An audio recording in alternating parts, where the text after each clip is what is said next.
The first note hung in the air like a question no one dared answer. In the dim glow of a single desk lamp, Elias's fingers hovered over the ivory keys, waiting.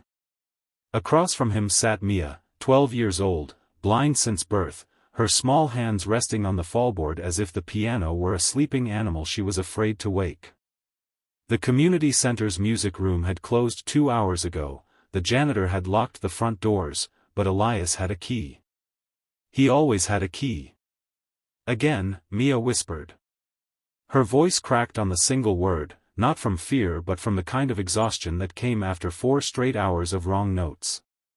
Elias didn't answer with words. He simply played the first bar of Clair de Lune, slow enough for her to feel the shape of it in her fingertips. She lifted her hands, found the keys by memory and the faint warmth his own hands had left behind, and tried. The melody wobbled, collapsed, then tried again. Outside, rain tapped the windows like impatient fingers. Inside, the only clock was the metronome Elias refused to use. This was their 3rd week of after-hours lessons. No one knew.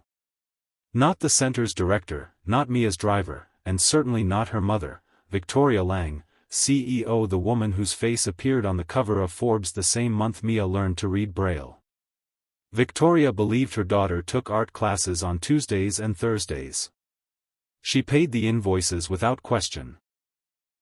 Elias taught high school band by day and fixed carburetors on weekends to keep his mother's nursing home bills paid. The piano was the one thing he refused to pawn. It had belonged to his grandmother, a Juilliard dropout who swore music could outrun any grief. He wasn't sure he believed her until Mia. On the night everything changed, Mia finally played the opening phrase without a single mistake. The sound floated, fragile and perfect, then shattered when the door slammed open. Victoria Lang stood in the doorway, rainwater dripping from a charcoal trench coat that cost more than Elias made in a month. Her eyes, sharp, Arctic blue, took in the scene, the single lamp, the scattered sheet music in Braille, her daughter's triumphant grin, and the stranger whose hands had just been guiding Mia's. "Who the hell are you?" Victoria's voice cut the air like a blade. Mia flinched. "Mom." Elias stood slowly, wiping his palms on his jeans. "Elias Carter. I teach here." "Mia's been. You've been sneaking my daughter into a locked building after hours?" Victoria stepped forward, her heels clicked like gunshots on the linoleum. "Do you have any idea who I am?" "Yes, ma'am," Elias said. "But more importantly, I know who she is." He nodded toward Mia, who had gone very still. "She just played Debussy. First time without stumbling. Want to hear it?" Victoria's mouth opened, closed. For the first time in years, someone had spoken to her without calculating risk first. Mia's voice was small but steady. "Please, Mom. Just listen." Victoria listened. Mia played. The notes weren't flawless, there was a hesitation on the descending arpeggio, a breath where none was written, but they were alive. They carried the rain, the late hour, the stubborn hope of a girl who couldn't see the keys but could hear the moon. When the last chord faded, Victoria's arms hung at her sides as if she'd forgotten what to do with them. Elias broke the silence. "She's been coming here since September. I leave the side door unlocked. I know that's against policy.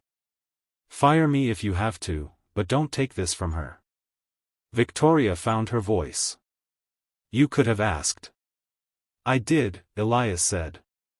3 times. Your assistant said you were in Tokyo, then Singapore, then unavailable." Mia didn't want to wait. Mia's head snapped toward her mother. "I didn't want to be a project, Mom. I wanted to be good at something that wasn't adaptive." Victoria flinched as if slapped. The rain outside softened to a whisper. Victoria spoke first. "Pack up your music, Mia. We're going home." Mia's face crumpled. Elias started to protest, but Victoria raised a hand. "You too, Mr. Carter. My driver's outside. We're all going home. Home was a penthouse overlooking the city, all glass and white marble. Mia had her own wing, a braille library, a therapist who came twice a week. Victoria had built every safeguard money could buy, except the one her daughter needed most. In the living room, Victoria poured 3 glasses of water from a crystal pitcher and handed one to Elias like a challenge. "Explain," she said. Elias drank. The water tasted like money. Mia found an old flyer for free lessons at the center. She took the bus. Alone. First time she introduced herself, she said, "I want to play like the wind sounds when it's happy." I thought she was quoting something. She wasn't.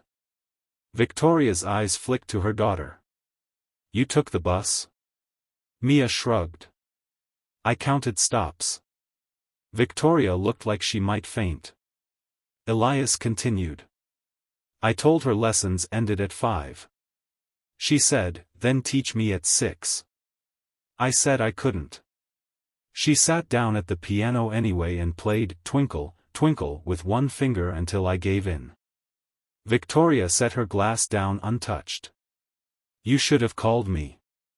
"I did," Elias repeated. "You were unavailable." Silence stretched, thin and dangerous. Then Mia spoke. "Mom, I'm not broken. I just wanted something that was mine." Victoria's shoulders caved a fraction. "I know you're not broken." Her voice cracked. "I'm the one who's been unavailable." Elias felt like an intruder in a conversation he had no right to witness. He cleared his throat. "I can leave.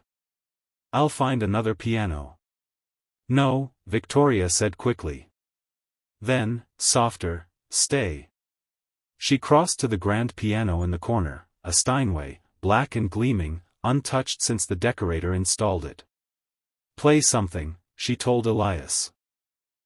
He hesitated, then sat. He chose Bach, the Prelude in C major, simple enough to be honest. The notes filled the penthouse, bouncing off glass and steel until the room felt less like a museum and more like a home. When he finished, Victoria was crying. Not dramatically, she wasn't the type, but quietly, the way people do when they're surprised by their own hearts. Mia reached for her mother's hand. "Can he keep teaching me? Here? After hours?" Victoria wiped her eyes with the heel of her hand. "He can teach you whenever he wants. I'll pay whatever." "No," Elias cut in. "I don't want your money." Victoria lifted an eyebrow. "Then what do you want?" Elias looked at Mia, who was grinning like she'd won the lottery. "I want her to play Carnegie Hall someday. And I want her to get there because she's stubborn, not because someone bought the stage." Victoria laughed, actually laughed, a sound like ice breaking. "Deal. But I'm buying a better piano for the community center. And you're getting a raise." Elias started to protest. "That's not negotiable," Victoria said. "Neither is dinner. You're staying." Dinner was takeout Thai on the kitchen island because the chef had the night off. Mia ate pad Thai with her fingers, narrating every spicy bite. Victoria listened like she was hearing her daughter for the first time. Elias told stories about his grandmother's speakeasy gigs during Prohibition. By midnight, the rain had stopped, and the city lights looked close enough to touch. Victoria walked Elias to the elevator. "Tomorrow," she said. 7 o'clock. "Bring sheet music. And, thank you." "For what?" "For seeing her when I was too busy looking past her." The weeks that followed were a quiet revolution. Victoria cleared her calendar on Tuesdays and Thursdays. She sat in the back of the music room, laptop closed, learning to listen. Some nights she brought dumplings, some nights she just brought herself. Mia's playing grew bolder. She tackled Rachmaninoff, then jazz, then composed a piece she called Rain on the 7 Train. Elias transcribed it into Braille. The community center got a new Steinway, anonymously donated. The director assumed it was Victoria. Victoria let him. She also funded a scholarship in Elias's grandmother's name, 10 blind students, free lessons for life. One Thursday, Victoria arrived early. She wore jeans and no makeup, hair in a messy bun. She looked like someone's mom, not a titan of industry. "I want to learn," she told Elias. "Chopin. The Nocturne in E-flat. I took lessons as a kid. Quit when my dad said it was a waste of time." Elias handed her the score. "Your dad was wrong." They took turns at the bench, Victoria's stiff fingers, Mia's fluid ones, Elias guiding both. Some nights they played three-handed inventions, laughing when the parts collided. Victoria's company launched an AI division for accessibility tech. The first prototype, a haptic glove that translated sheet music into vibrations. Mia beta tested it, eyes closed, grinning like a mad scientist. Spring recital night. The community center's auditorium was packed, parents, kids, local news. Mia wore a dress the color of midnight. Victoria had let her pick it out herself. Elias stood backstage in his only suit, heart hammering. Mia walked to the piano unaided. She didn't need the cane anymore, she'd memorized every inch of the stage. The audience hushed. She played her own composition first, Rain on the 7 Train. Then, without pause, the Chopin Nocturne she and her mother had practiced together. Victoria sat in the front row, hands clenched in her lap, tears tracking her cheeks. When Mia finished, the applause was thunder. She stood, bowed, and said into the microphone, "This is for my mom, who learned to be unavailable in the best way, by showing up." Victoria laughed through her sobs. Afterward, in the lobby, a talent scout from Juilliard approached. Elias tried to wave him off, too soon, but Mia was already shaking hands. "I'll be ready in 4 years," she said. "Mark your calendar." Summer came. Victoria sold the penthouse, bought a brownstone with a music room that opened onto a garden. She worked from home 3 days a week. The other 2, she volunteered at the center, tuning pianos and terrifying the teenagers into practicing. Elias moved into the basement apartment, rent-free, non-negotiable. He taught days, composed nights. His first symphony premiered at Lincoln Center. Mia turned pages in Braille. One evening, Victoria found Elias on the back steps, staring at the stars. "Penny for your thoughts," she said. He smiled. "I thought I was saving her. Turns out she saved me." Victoria sat beside him. "We all saved each other." Mia's voice floated from an open window, scales, then improvisation, then something new. Victoria leaned her head on Elias's shoulder. "Play with us tomorrow?" "Always."